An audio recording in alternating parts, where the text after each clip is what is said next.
শাহুমাই আকৌ ভিতৰৰ পৰা চিঞৰি আছে দেই, ঐ আজি বোলে ভাত নোখোৱা নেকি? আমি খাই বৈ আজৰি হ'লোঁ, ইমান দেৰি হ'ল বোলে, তুমি কি কামত লাগি আছা ইমানকৈ?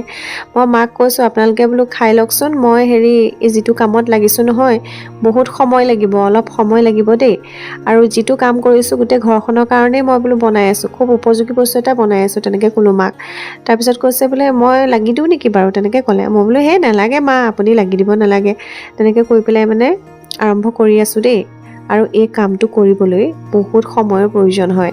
আগতেও মই এবাৰ বনাইছিলোঁ, আৰু আইতাই কোৱা নিচিনাকৈ আইতাই মোক কৈ থৈ গৈছিলে, এবাৰ বনোৱাৰ পিছত তোৰ আকৌ বনাবলৈ মন যাব। এমাহৰ আগতে বনাইছিলোঁ, আজি আকৌ আৰম্ভ কৰিছোঁ বনাবলৈ, যিমান সময় লাগিলে বোলো মই আকৌ বনামেই। গোটেই ঘৰখনৰ মানুহে ব্যৱহাৰ কৰিছে, ইমানেই উপযোগী, আপোনালোকেও ব্যৱহাৰ কৰিব পাৰিব। একেবাৰে সহজ, কেনেকৈ ব্যৱহাৰ কৰিব, কেনেকৈ প্ৰস্তুত কৰিব, গোটেইখিনি আপোনালোকক জনাই আছোঁ। আইতাই মোক কৈছিলে, তই কাম এটা কৰিবি, একদম ঘৰৰ খাটি ঘিউ ল'বি তই। তাৰপিছত মই সেই আইতাই কোৱা নিচিনাকৈ ঘিউখিনি লৈ লৈছোঁ। ইয়াৰ পিছত আইতাই কৈছে, যদি বোলে গোলাপৰ পানী আছে, গোলাপৰ পানী অলপ ইয়াত দি দিবি বুলি কৈছে। মোৰ ওচৰত আকৌ গোলাপৰ পানী নাই বাৰু, গোলাপৰ পানী মই বেলেগ এদিনাখনেই বনাম বুলি ভাবি আছোঁ। ইয়াৰ পিছতে মই মানে মোৰ ওচৰত আইচ কিউব বনোৱা আছিলে, আইচ কিউব দুটামান দি দিছোঁ। আৰু আইচ কিউবকেইটা মোৰ কিন্তু সাধাৰণ নহয় দেই, হয়তো কিছুমান আইচ কিউবত চাউলৰ পানী থাকে, আৰু বহুতখিনি বস্তু বনাই থাকোঁ, আপোনালোকে দেখিয়ে থাকে বাৰু।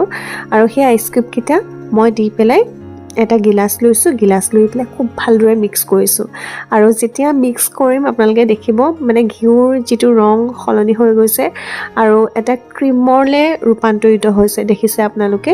কিন্তু 100 বাৰ ইয়াৰ পানীখিনি আমি পেলোৱাৰ পাছতহে ইয়াৰ যিখিনি ঔষধি গুণ, সেই গুণখিনি আমি পাম। যদি মাজতে আমি আধা এৰি থৈ যাওঁ, ইয়াৰ গুণখিনি কিন্তু আমি নাপাওঁ। সেয়েহে অকণমান কষ্ট কৰি পেলাই 100 বাৰ ইয়াৰ পানীখিনি মানে ঘিউক আপুনি যেতিয়া 100 বাৰ ধুব, তেতিয়া ইয়াৰ সেই ঔষধি গুণখিনি আমি পাম, আৰু খুব ধুনীয়া এটা ক্ৰীম প্ৰস্তুত হৈ যাব। আৰু এই যিটো ক্ৰীম মোৰ দেখিছেনে প্ৰস্তুত মই কৰিলোঁ, এই ক্ৰীমটো এটা বটলত এইদৰে ষ্ট'ৰ কৰি ৰাখিছোঁ, আৰু ঘৰৰ সকলোৱে ব্যৱহাৰ কৰিছে, খুব ভাল পাইছে। মোৰ মাত ভৰিৰ লগতে আপোনালোকে মুখত ব্যৱহাৰ কৰিব পাৰে মইশ্চাৰাইজাৰ ক্ৰীম হিচাপে। আপোনালোকে মাৰ্কেটৰ পৰা দামী দামী ক্ৰীম কিনাৰ কোনো প্ৰয়োজন নাই, একেবাৰে সহজতে আপোনালোকে ঘিউৰ পৰা এনেদৰে ক্ৰীম প্ৰস্তুত কৰিব পাৰে। এইটো এটা আয়ুৰ্বেদিক পদ্ধতি হয়, ইয়াৰ বিষয়ে আপোনালোকে পঢ়িবও পাৰে। আৰু আজিৰ ভিডিঅ'টো কেনেকুৱা লাগিলে কমেণ্ট বক্সত কমেণ্ট কৰি ক'বলৈ নাপাহৰিব। পুনৰ এটা নতুন ভিডিঅ' লৈ আপোনালোকৰ মাজলৈ আহিম। ধন্যবাদ জনাইছোঁ সকলোকে।